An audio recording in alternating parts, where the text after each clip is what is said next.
Jay here for Stretford Paddock. This is the Paper Talk. As you can see, I'm in my kitchen. We're not live, it's recorded, but the weather is mild. The weather's mild here in sunny Salford. And we're back later on today with a watch along. So make sure, if you're not doing already, you're hitting like, share, and subscribe to the channel. We're going to be here with a watch along myself, Ronaldo Brown. Plus, we'll get all the post-match reaction as well. So make sure you subscribe so you don't miss out on that. Manchester United, of course, hosting Crystal Palace for the second time in a week, but it'll be a much stronger Crystal Palace side. We've done the preview for that, myself and Joe Smith, so you can go and check that out. We had a little bit of a chat about it at the end of the brew yesterday as well. There's loads of videos where we're talking about what's going on in terms of the Crystal Palace game. I just want to talk to you a little bit this morning about Erik Ten Hag's press conference, the second part of the press conference.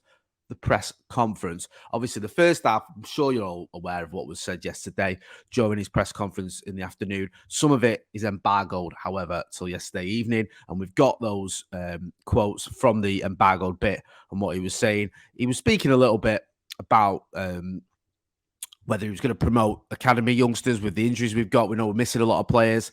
So the question was, with the shortage of defenders, or a lot of them out at the moment, are there any defenders in the under-21 team or the academy team that you're looking at? And he just basically said, no, not at the moment. We've obviously brought in the likes of we've got young players in the team anyway, likes of Dan Gore, Kobe Mainoo, when he's fit, you imagine will come back into the fold. Also, players like Palestri and Garnacho, of course, who I know we bought. Palestri, but younger players, shall I say. Garnacho obviously came through the academy, so he will use younger players, and I think he spoke about those players, but he's not looking at bringing in a load of youngsters from the academy in terms of strengthening the defense as well, which kind of makes sense. I know we are a bit threadbare, but you can understand that.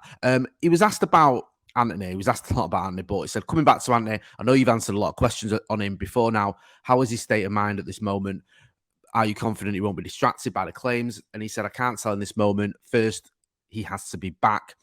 Have you not spoken to him over the past couple of weeks? He says, yes, spoken, but that doesn't give the impression of how he is and how his mental status is. So he's been a little bit, not coy, I think is the wrong word, but he's not exactly elaborating there. And I think that's only right. He's not spoken to him that much, getting back in training to see how he is.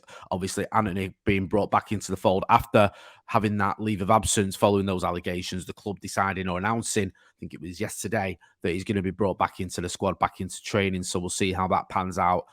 I'm not going to comment on the allegations of the case that's got ongoing there, but the club obviously feel confident enough to bring him back. Hopefully the club have got that one right. He's asked about Lisandro Martinez. Said on Lisandro, it said in the statement that he initially suffered the injury again against Arsenal, then he played against Brighton and Bayern. Was that simply because he was told he was fit to play? You didn't take a risk in playing him in those games, and now it has backfired without him being out for a bit. Just have a little sip of my coffee. He thinks of Mrs. Design and Shine makes those cups. So he said, so we did a proper diagnostic, but in Argentina as well. But now it came out that there was a problem. That's very sad. First place, of course, for Licha, but also for the team because he wasn't 100% fit. I think it was a big difference that Licha Martinez played in those games, as it wasn't Licha Martinez we have seen in the first season here at Manchester United. He will add to the team, but not only add, he's a strong contributor to our levels. If already one player drops a level, then of course also the team performance levels will be lower. So he's talking there about Martinez.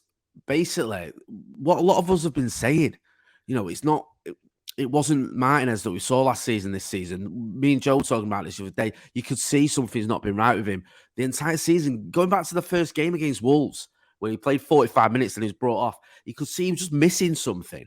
And I don't think we've seen moments from Martinez where you go, yeah, on the ball, he gets himself out of trouble, he can pick a pass, you think that's the Martinez of old, or make a tackle. But there's something going on there that's not quite right. So I'm glad to see not glad to see that he's injured, obviously, but I'm glad that Erik Ten Hag has acknowledged that, because I think you could see that. You could tell that there's something not quite right. He was also, this is a bit of a weird one. Not a weird one, but he was asked about the situation with Antony and Sancho. He said, people look at the Antony situation, see him back in training, but then on the other hand, you have the Sancho situation, where he's not part of the group. How do we explain the difference in the handling of those? And he just said those issues are nothing to do with each other. Nothing. One is internal. The other one is external. I think that's a really good answer to that. because regardless of where you stand on the Sancho and the Antony situation, you're making a good point that one is Sancho, it's internal. The other one was sort of stuff that was going on outside the club. I've spoke extensively about Jadon Sancho and what he needs to do and where he stands. We spoke about it on Off the Bar. I spoke about it in my news. I mean, I don't know. I just feel like I've said this before and I say it again. I think it's up to him and he needs to sort his head out. And I don't mean sort his head out in a negative, sort of dismissive way, because I know he's had sort of issues in the past, but I mean, he needs to decide what he wants to do. Does he want to play for Manchester United? Now, if he wants to play for Manchester United, then show it. Do what you've got to do. Get back into the team and show us what you're made of. Because at the minute, he's training on his own. The PFA are getting involved, and it's just not looking great. Especially now when you look here, you think, okay, Anthony's come back into the team or back into the squad. That's another player who's vying for a position that you wanted. Palestri's been getting minutes. Garnacho's been getting minutes. Højlund down the middle means that Marcus is probably going to play on the left. Martial's coming into the fold as well. So there's another attacker there in the mix. You've got to show us what you're about. Just on a couple of other stories. The story here, I've seen it doing the rounds everywhere. I think Goal have got it. Other newspapers got it. It's come from Calcium Mercato, saying that Manchester United will reportedly swoop in for Juventus ace Federico Chiesa in January to replace Jadon Sancho. So there's an interesting one there. There's also a story, I think, in the Eye paper saying that Manchester United could be in for Ivan Toney. I think it's basically saying that I think Newcastle are in for him, and there's a sort of footnote. I've seen this elsewhere as well, that United are one of the clubs that are looking at Ivan Toney. Listen, I'm going to wrap it up there. I'm going to be back later on today with a watch along, so make sure you are hitting like, share and subscribe and join us for that watch along. Myself, Ronaldo Brown, I think we're going to have Joe McGrath as well. Then we're getting a post-match reaction from all the lads as well, so you don't want to miss out on that. I've been Jay Motty. This has been the Paper Talk from a pretty mild Salford. Thanks for watching.